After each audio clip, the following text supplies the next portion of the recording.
Hello students, इस video में हम करेंगे 8.1 का सेकंड क्वेश्चन। तो चलिए स्टार्ट करते हैं। देखिए इसमें बोला है इन फिगर 8.13 हमें बुक में एक फिगर दिया हुआ है जो कि मैंने यहाँ बना लिया है।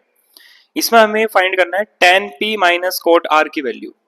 तो tan p minus cot r की वैल्यू फाइंड करने से पहले हमें tan p और कोट r की वैल्यू निकालनी पड़ेगी। तो चलिए देखते हैं क्या होगी tan p। तो यहाँ मैं लिख लेता हूँ दोबारा से tan p और यहाँ अलग से लिख लेते हैं कोट r। एक बार वैल्यू निकल जाए देन हम इनको माइनस कर देंगे। देखिए मैंने आपको पहले ही बताया था कि अगर हमें किसी ट्राइंगल में तीनों साइड की वैल्यू पता है तभी हम निकाल सकते हैं किसी भी ट्रिग्नोमेट्रिक रेशियो की वैल्यू।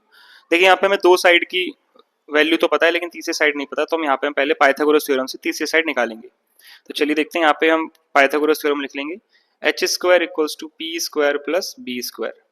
तो 90 डिग्री के सामने वाली साइड होती है एच, तो यहाँ पे हम लिख देंगे एच की जगह 13 का स्क्वायर इक्वल्स टू पी की जगह 12 का square plus B square.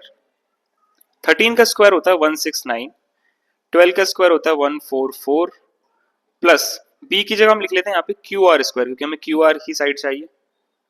Then हमें क्यू आर निकालना है तो उसके साथ 144 है, इसको इधर लेके आएंगे 169, ये प्लस का है तो इधर आके हो जाएगा माइनस का 144। यहाँ पे बचा क्यू आर स्क्वायर, इसको माइनस कर देंगे। माइनस करने पे आएगा हमारे पास 25, क्यू आर का स्क्वायर है तो स्क्वायर इधर आके बन जाएगा रूट।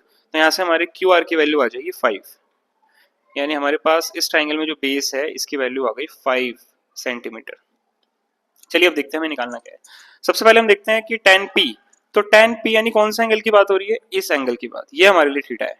तो इसके सामने वाली साइड को हम लेंगे परपेंडिकुलर और इसको हम लेंगे बेस। हाइपोटेनस तो फिक्स रहता है, तो tan p के सामने वाले को हम लेंगे परपेंडिकुलर और इसको हम लेंगे बेस। तो tan p की वैल्यू क्या होती है, तो tan p किसके बराबर होता है, p अपॉन b के, यानी परपेंडिकुलर अपॉन में बेस। तो tan p के लिए परपेंडिकुलर क्या है हमारे पास 5 सेंटीमीटर, यानी ऊपर आ जाएगा 5 और b की जगह हम लिख देंगे नीचे 12। तो tan p की वैल्यू आ गई हमारे पास 5 अपॉन में 12। तो देखिए अब हमें निकालनी है कोट r की वैल्यू। अगर यहाँ पे कोट p लिखा होता तो इसकी वैल्यू निकालनी आसान होती, हमें कुछ नहीं करना था, बस tan p का अपोजिट लिख देते, क्योंकि tan थीटा का अपोजिट होता है कोट थीटा।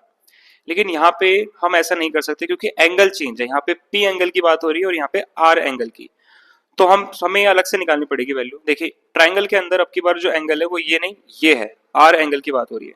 तो R एंगल के सामने वाली साइड को अब की बार हमें P लेना पड़ेगा, यानी परपेंडिकुलर, और हमें B मानना पड़ेगा 5 सेंटीमीटर को, यानी इसको, और H तो फिक्स रहता ही है। तो कोट बराबर होता है B अपॉन P, यानी बेस अपॉन में परपेंडिकुलर।